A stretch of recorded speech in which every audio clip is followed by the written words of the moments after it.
Hello dear students, CrPC के पूर्व के वीडियो के क्रम में आज हम उद्घोषणा और कुर्की के बारे में प्रोविजंस देखेंगे, डिक्लेरेशंस एंड अटैचमेंट। एक बार फिर मैं रिपीट करना चाहूँगा कि सबसे पहले हमने संबंध के बारे में जाना कि किस प्रकार से संबंध जारी किया जाएगा, उसका प्रारूप क्या होगा, तामील कैसे कराई जाएगी, नहीं होगा तो क्या किया जाएगा। संबंध के बाद में हमने वारंट के बारे में जानकारी प्राप्त की थी। इसी क्रम में आज हम इसका सी उद्घोषणा और कुर्की देखेंगे, जो कि सेक्शन 82 से 86 सीआरपीसी में प्रोविजन दिए गए हैं। देखिए, ये जो चैप्टर है पूरा, इसका बेसिक ऑब्जेक्ट ये है कि किसी भी अभियुक्त व्यक्ति को न्यायालय में उपस्थित करवाना। अगर वो संबंध से उपस्थित हो जाता है, बहुत अच्छी बात है। आपराधिक मामला, वारंट जारी हुआ, पुलिस गिरफ्तार करके ले आई, उपस्थित कर दिया, बहुत अच्छी बात है। लेकिन अगर इन दोनों ही परिस्थितियों में अभियुक्त व्यक्ति, जैसा कि सामान्य होता है, कोर्ट में आने से बचने का प्रयास करता है, क्योंकि उसको अगर वास्तव में वो उसने कोई ऑफेंस किया होगा तो वो सोचता है कि गिरफ्तारी होगी, सजा होगी, जेल जाना पड़ेगा।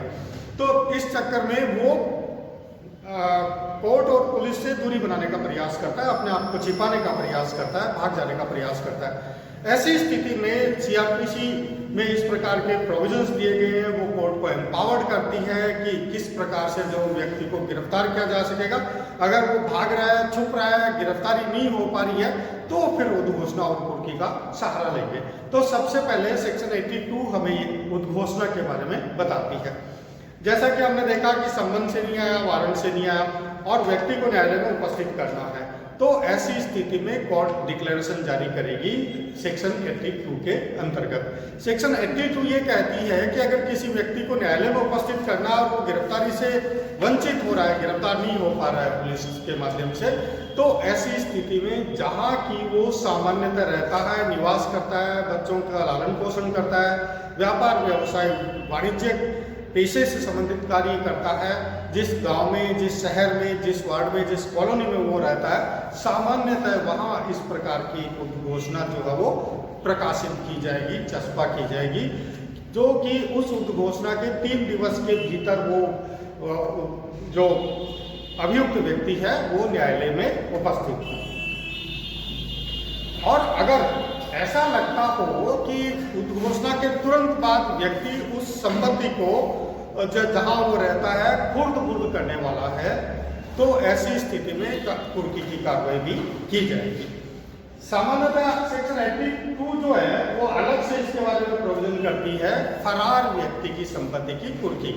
तो जैसे हमने देखा कि उद्घोषणा की गई और डिक्लेरेशन के बाद भी अभियुक्त व्यक्ति निर्धारित समयावधि में कोर्ट में उपस्थित नहीं हो रहा है, तो ऐसी स्थिति में फिर उसकी संपत्ति जो है वो कुर्क कर ली जाएगी, अटैच कर ली जाएगी। और जो ही अटैचमेंट के आदेश जारी होंगे, कोर्ट अपना एक रिसीवर नियुक्त करेगी, उस संपत्ति को अपने कब्जे में लेगी, सील करेगी, सीज करेगी और उस संपत्ति को जो है वो कुर्क करने से रोक सकेगी।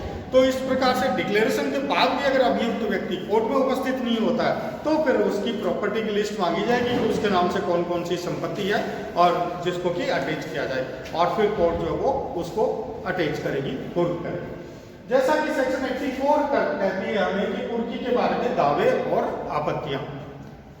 या देखिए, कुछ चीजें ऐसी है जिसके बारे में अभियुक्त व्यक्ति को भी कुछ अधिकार दिए गए हैं, उसके कॉन्स्टिट्यूशनल राइट्स भी है, दूसरे राइट्स भी है। कई बार जिस संपत्ति को कुर्क किया जाना है उससे डिफरेंट संपत्ति किसी और व्यक्ति की कुर्क हो गई, या जिस संपत्ति के बारे में जाना जाता है कि वह संपत्ति उसी की होगी वो किसी अन्य परिवारजन की होगी, या कोई इस प्रकार की स्थिति की उस संपत्ति को अटैच नहीं किया जा सकता था, कुर्क नहीं किया जा सकता था, तो ऐसी स्थिति में संबंधित व्यक्ति जिस संपत्ति को कुर्क किया गया वो न्यायालय में आपत्ति दर्ज करवा सकता है कि ये संपत्ति जो वो अमुक व्यक्ति के नाम से, इस व्यक्ति के नाम से नहीं है, या उस व्यक्ति के नाम से है। तो क्या वो कई बार, बहुत बार ऐसा था कि जो प्रॉपर्टी है उसकी जो जिसको अटैच किया गया है वो बैंक से लोन ली हुई होगी, किसी अन्य फाइनेंशियल इंस्टीट्यूशन से ऋण शुदा होगी, तो ऐसी प्रॉपर्टी को कुर्क करने से पहले जो है वो कोर्ट को जानकारी नहीं होती है और उसको कुर्क कर लेती है। तो ऐसी स्थिति में संबंधित व्यक्ति अपनी आपत्ति कोर्ट में दर्ज करवा सकता है, और ऐसी स्थिति में जबकि किसी व्यक्ति या संस्था के द्वारा कोई आपत्ति कोर्ट में दर्ज कराई गई है तो कोर्ट उसको देखेगी कि क्या ठीक प्रकार से कोर्ट की गई है या नहीं की गई है। तो ये 85 में सिंपल इसके बाद की कार्रवाई आती है कि कुर्क की हुई संपत्ति को निर्मुक्त करना, विक्रय करना और वापस करना। अब देखिए कि जिस व्यक्ति की संपत्ति को कुर्क किया गया था, अगर वो न्यायालय में उपस्थित हो गया, हाजिर हो गया, तो कोर्ट का जो बेसिक ऑब्जेक्ट था वो तो पूरा हो गया। ऐसी स्थिति में उस संपत्ति जिसको कुर्क किया गया है उसको निर्मुक्त कर दिया जाएगा कुर्की से, है ना। जो सीज की गई थी, अटैच की गई थी प्रॉपर्टी, सील की गई थी, उसको निर्मुक्त कर देंगे और वापस उसी स्थिति में जो वो संपत्ति आ सकेगी।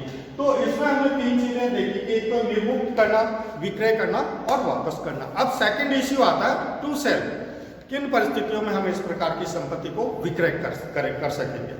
तो कोर्ट के द्वारा जिस संपत्ति को कुर्क किया गया है, अगर निर्धारित समयावधि के बीतने के पश्चात भी अगर वो अभियुक्त व्यक्ति न्यायालय में उपस्थित नहीं होता है और कुछ पेनल्टीज इत्यादि उस पर इम्पोज की हुई थी या एडमिनिस्ट्रेटिव एक्सपेंसेस जितने हो गए थे या दूसरे प्रकार के खर्चे हो गए, कुछ और राशि होगी जो कि भुगतान की जानी है, तो ऐसी स्थिति में दूसरा उस व्यक्ति को पर प्रेशर डालने के लिए भी कि वो कोर्ट में निर्धारित समयावधि में उपस्थित हो, उसके विक्रय के लिए बोली आमंत्रित की जाएगी और जो निश्चित उसकी वैल्यू होगी, उस वैल्यू से उसकी बोली स्टार्ट की जाएगी। वो हम सिविल प्रोसीजर कोड में भी पढ़ेंगे कि किस प्रकार से कुर्क की हुई संपत्ति को विक्रय किया जाता है।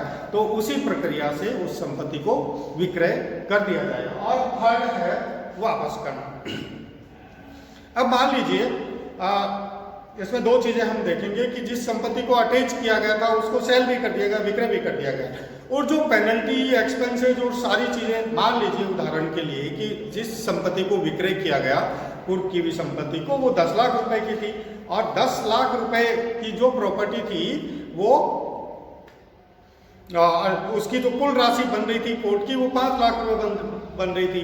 तो ऐसी स्थिति में बचे हुए 5 लाख रुपए उसको वापस कर दिए जाएंगे, लौटा दिए जाएंगे।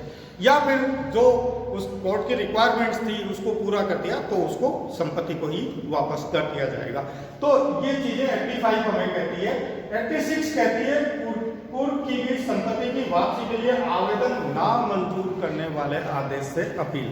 ये अभियुक्त व्यक्ति को इस प्रकार के अधिकार प्रदान करता है कि जिस प्रॉपर्टी को कोर्ट के द्वारा कुर्क किया गया था वो कुर्की का आदेश ही अलग गलत हो, अटैचमेंट का, जैसा कि वो समझता हो, कोर्ट नहीं, अभियुक्त व्यक्ति ये समझता है कि अगर कोर्ट के द्वारा जो आदेश जारी किया गया था वो गलत था तो वो उसके वापसी के लिए आवेदन करेगा कि मेरी संपत्ति मुझे वापस दी जाए। अब कोर्ट वापस नहीं करती है तो यहाँ अभियुक्त व्यक्ति को अधिकार है कि उस आदेश के खिलाफ वो अपर कोर्ट में अपील में जा सके और वहां से अपनी संपत्ति को निर्मुक्त करवा सके। तो ये था आज का एक छोटा सा भाग इस चैप्टर का।